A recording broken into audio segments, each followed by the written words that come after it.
The 240 is very cinematic. The 185 gives you so much more up top and bottom that I think works for horror. I think that's why a lot of horror shoots in that aspect ratio. But so we kind of split the difference. We still wanted to have that cinematic feel, but give a bit more top and bottom to it.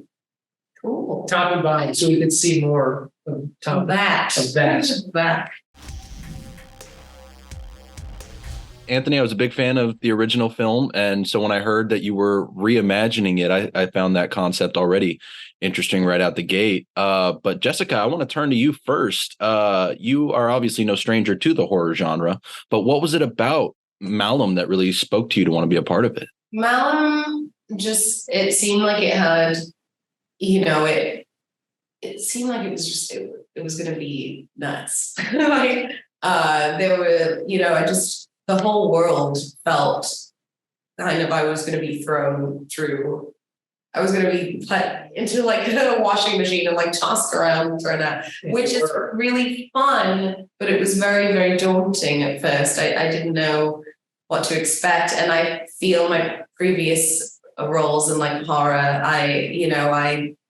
there's a lot more, she's going out there to seek a lot of things, Jessica Lauren, which was kind of interesting to me. And then, things happened to her, but those things seemed extreme. And I was wondering, would I be able to even do this? So I was a little nervous at first, but I chatted to Anthony and he had such a clear vision. And, this added aspect of this being a cult classic before. So I was nervous of that too. And then I found out through, talking to the producers of it, we'll be in a real police station, everything, and the effects will be we have a great team.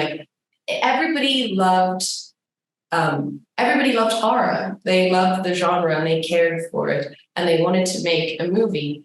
And it can be scary as an actor. You take things, I hadn't worked for a while, you want to take it as a check. But then, you want to also make whatever you're going into, you want people to be treating it like art.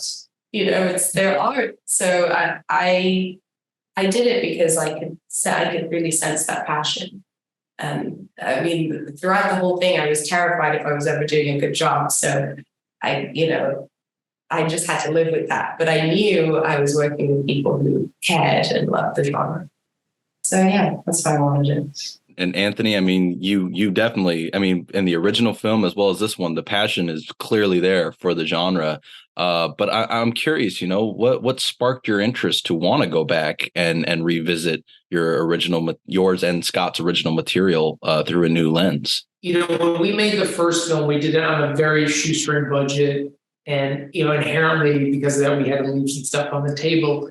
When the Welcome Villain guys formed and I talked to Luke about projects, he was like, what do you think about revisiting that world again?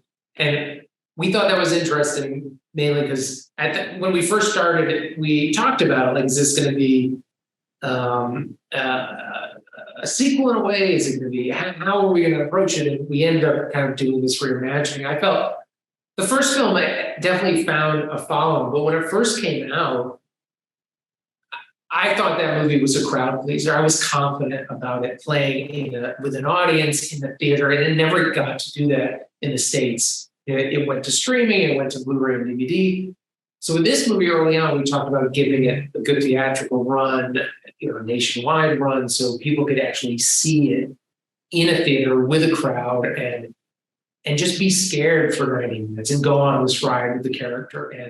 And that was such a huge part of it for me, about exploring it again and deepening the mythologies of the things we didn't get to do, and deepening the characters and changing the motivations. I hope people come to see this. If you're fans of the first one, come see this, that they're immediately like, oh, this is going to be a different movie from the very beginning. Hopefully they feel that. No, I certainly felt that. Obviously, I noticed scenes here and there that I was like, okay, I know this scene, but otherwise, the film as a whole definitely felt very much like its own, which I really enjoyed seeing. And so, Jessica, you mentioned, being nervous coming into this with the original being a cult classic. Had you been familiar with the original prior to coming onto this film, or did you go back into it when you got the script? No, I looked up Anthony and I found out, and then I was chatting to him and he was like, I don't want you to see the original, because I was like, well, should I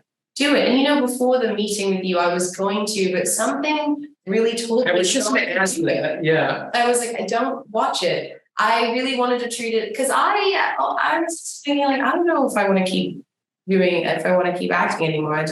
Let's see. Let me just have a meeting and see what goes on. So then I think we're just mates. So I took his word for it. I'm not going to watch it, but I'm now scared. Like, I don't know how the hell am I going to do this? But yeah, I still haven't seen it. So I was grateful that when we got on a call that she had not watched it yet, because an instinct would probably be like, okay, this is a movie, let me watch the first one. But it probably would have changed things a lot. I should just read it and listen to the Mandy soundtrack. Yeah. Yeah, that was it. That was it. That's I sent it to my dad. Dad approves everything first. He's not a bunch of, that's why I sent it. He doesn't, I don't like scary stuff. So he's also more like sci-fi than horror. Mm-hmm. So, but he was like, this would be fun. Fun, it definitely is. Anthony, I will turn back to you. One of the things that I love about this film in comparison to the original is that it has a new look. And I know that like you said, you were working on a shoestring budget before, but one of the things that I did love about the original was that it bounces back and forth in style between the letterbox format and then when it goes dark, you got the full screen. And I'm curious if you thought about revisiting that at all for this film, or did you have just the set style in your mind the whole time? I mean, I love that you actually picked up on that, because I think a lot of people watch that movie and they don't even see that switch, yeah, she hasn't seen it. So like in the first movie, it switches, the aspect ratio switches throughout the movie. But that's such a fun thing to pepper in. Yeah, it was a nightmare for our post-tape. For like delivery of that, it was like everyone was, because international, it complicates things, and it really does, yeah. Because the now you see it so much more often. Like once Nolan started shooting, right?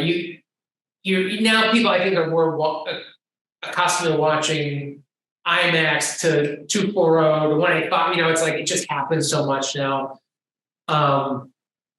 With this movie, I wanted it to be more cinematic in a traditional way. I think we approached it in much more about when I met with Sean, the DP. It was like, listen, the first movie has a certain grit to the cinematic style, mainly for time. And we were shooting 2-camera the whole time of the first film, so we could capture as much as possible. This was a single camera movie. We wanted to be much more deliberate with the camera moves and more traditional with the storytelling. That was early on, we kind of approached it that way. We did shoot, we shot 2-1, which was also our post team was kind of like, oh no, you shot it 2-0, 2-1, which Hereditary shot and Northman, and like some films are shooting like that, but it's it's not quite 185, it's not quite 2.40, and it's something in between that gave it. People don't like them. Post hates that stuff. It creates challenges with international. But 185 is great for horror. It cannot fit the screen internationally. Yeah. It cannot fit. The 2.40 is very cinematic. The 185 gives you so much more up top and bottom that I think works for horror. I think that's why a lot of horror shoots in that aspect ratio. But so we kind of split the difference. We still wanted to have that cinematic feel, but give a bit more top and bottom to it. Cool. Top and bottom, so we could see more of that. And that's I don't know. It's cool for me to hear that. It definitely helped add to the atmosphere, like you say, and help create or help build that tension even further. And Jessica, I'll come back to you. One of the things that I love about both films is just the visuals of the evil beings that you see throughout, especially in this film, without getting into spoiler territory, what you see at the end. of the film was not quite present in the original. So I'm curious what that's like for you. You know, what your first reactions are when you see these, you know, these costumes, these designs on set while filming. Oh, that's when you really are. That's challenging because you're the reason why when I read it, I was like, this is going to be fun. But then that's also hard because you have to get terrified of it. But I'm really in awe of it because it was all just also the fact that it's just lore that you've created and that I haven't seen before. And I do like that about the cult. It isn't just like your standard satanic cult. It's twisted and disgusting in a separate, in an adjacent way. So I loved, I mean, can we say Yeah. I was like, Temple Baron. yeah, I love seeing Temple Baron. That was fantastic. And that was hard too, because I had to wanted to stop looking on set because I wanted to keep being just shocked and fresh by his presence. So that one I love it. And him in person, oh my gosh, that was so cool. That was really cool to see. And I don't know how, like, again, we don't want to give too much away spoiler wise, but there's an approach that I hope translates to the screen that's based around her perception of what she sees. Mm-hmm. Because for us, it was more at a certain point, I want you to be awed rather than terrified. I think like being in the presence of a being that is otherworldly. Yeah. And it's not so much, let me scream and want to run away, but let my mind give into it. I think she captured that really well. This is a human, we're not in a human plane anymore. We're not in we're like, I've gone beyond thinking I'm crazy. I've gone beyond thinking this is scary. And now I'm dwelling somewhere totally different. And that getting to see the prosthetics and everything, creating that was, I think, also just was a genuine response to it because it was all real and like happening to you. Chaney also when he's Malum, like that was really fab to see. Like it's just, and it feels such like a pageantry to it all. Yeah. Like it's super impressive. So I think, and that was also really awesome working with you with that because I think at that point, you know, she'd been scared running around. It's a break in it of it. Yeah, it's just a whole break of her getting to grips with my new reality. I guess this is where I am now. This is where I live. This is where I live. Holy shit. It's incredible what prosthetics still can do to this day in comparison to CGI, especially in horror. So I always love seeing the choice to go practical over visual effects. Anthony, for you, for my final question, since we're almost out of time, what was it like casting for this film? Was there any part of you that almost wanted to bring back original actors from the first film, or did you always envision it as new slate going into this one? I think we always envisioned it as a new slate, with the only returning actor being my wife, Natalie Victoria, who came back to play Maribel, which I think is a good Easter egg. I think it's fun. And also, she's my wife. I'm like, I'm not going to not put her in the movie. Yeah. You know, she kind of made, I wrote that part for her in the original. So I was like, I was never going to like replace it. You know, she was going to play that same part of it. But yeah, I think we always said like, let's bring in a whole new cast. And we love the first cast and what they did to it. I think that's also the thing is like, not ever taking away from that first cast and that whole ensemble and like that movie itself. It's like, let's just do something fresh, new. I think for an audience too, it allows them to feel like they're watching a new film entirely. And as filmmakers, you get surprised. You're allowed to be surprised by it, and to be inspired by a whole new cast and what they bring to it throughout the whole film. I did love seeing Marigold come back. That I thought I had recognized her from the first one, but I didn't get the chance to watch all of the credits, so I didn't put the names together. But either way, I love what you've done with this film. I love that you've taken, like you say, a fresh approach. Jessica, you do a phenomenal job making this your own in comparison to the original as well.